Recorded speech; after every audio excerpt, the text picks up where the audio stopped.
Redaksi ini mengangkat dengan serius masalah penjualan tanah adat, kerusakan lingkungan, serta tanggung jawab moral kepala suku dan masyarakat adat di tengah arus perubahan yang cepat di tanah Papua.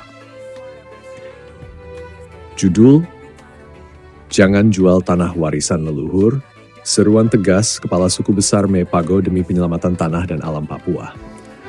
Papua Tengah, 6 Juni 2025. Kepala Suku Besar Wilayah Mepago, Melkias Keia, menyampaikan seruan keras dan terbuka kepada semua kepala suku, tokoh adat, serta masyarakat adat di seluruh wilayah Provinsi Papua Tengah, agar tidak menjual tanah warisan leluhur untuk kepentingan pribadi, ekonomi sesaat, atau tekanan hidup sehari-hari.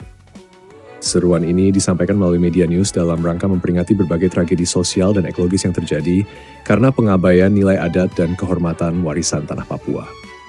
Tanah adat bukan komoditas, sebuah pengkhianatan jika dijual. Melkias Keia menyatakan bahwa tanah yang diwariskan oleh leluhur bukan barang dagangan dan bukan hak milik pribadi yang bisa ditukar dengan uang, proyek, atau kepentingan politik. Setiap jengkal tanah adalah jejak kaki nenek moyang dan tempat kudus bagi kehidupan masa depan generasi Papua. Siapapun dia, meskipun kepala suku, tidak berhak menjual tanah atas nama suku untuk kepentingan dirinya sendiri. Itu bukan hanya pelanggaran adat, tapi juga pengkhianatan terhadap darah dan air mata para leluhur yang telah menjaga tanah ini dengan harga nyawa, tegas Keia. Ia menambahkan bahwa keputusan sepihak untuk menjual tanah tanpa musyawarah bersama para tetua adat dan masyarakat merupakan pelanggaran hukum adat dan moral yang akan membawa kutuk, bukan berkat. Teguran keras, jangan gunakan jabatan kepala suku untuk menjual tanah. Keia mengecam keras oknum-oknum yang menggunakan kedudukan mereka sebagai kepala suku untuk menjual tanah demi bayar utang, kepentingan kelompok kecil, atau proyek pribadi. Menurutnya, praktik seperti itu telah menjadi penyebab konflik internal suku, perpecahan keluarga besar, dan merusak kepercayaan masyarakat adat terhadap pemimpinnya sendiri. Saya melihat sendiri beberapa kepala suku yang tanpa restu masyarakat menjual tanah demi kebutuhan sementara, lalu pergi meninggalkan sukunya. Ini bukan kepemimpinan. Ini adalah pengkhianatan. Tanah bukan alat tukar untuk pelarian hidup, jelasnya dengan tegas. Jangan selalu salahkan pemerintah atau aparat. Dalam bagian penting dari pernyataannya, Kepala Suku Besar Mepago juga menegaskan bahwa kerusakan hutan, sungai, gunung, dan alam Papua tidak bisa hanya dituduhkan kepada TNI, Polri, pejabat pemerintah, atau investor. Sebagian besar kerusakan itu menurutnya berakar dari kelalaian dan ketamakan oknum kepala suku, serta para elit adat yang membuka jalan bagi perusahaan tambang, perusak hutan, dan perusak lingkungan lainnya. Kita harus jujur sebagai orang adat. Banyak tanah rusak bukan karena pemerintah yang datang paksa, tapi karena kepala-kepala suku sendiri yang memberi izin, yang tanda tangan bahkan minta proyek dengan menjual tanah. Setelah tanah rusak, baru kita berteriak menyalahkan orang lain. Ini tidak benar, ujar Keia. Melalui redaksi ini, Keia meminta agar masyarakat tidak mudah terprovokasi dan menyalahkan aparat negara, apalagi ketika mereka hadir berdasarkan izin formal dan permintaan yang datang dari tokoh-tokoh lokal sendiri. Kita akan hidup di tanah orang lain.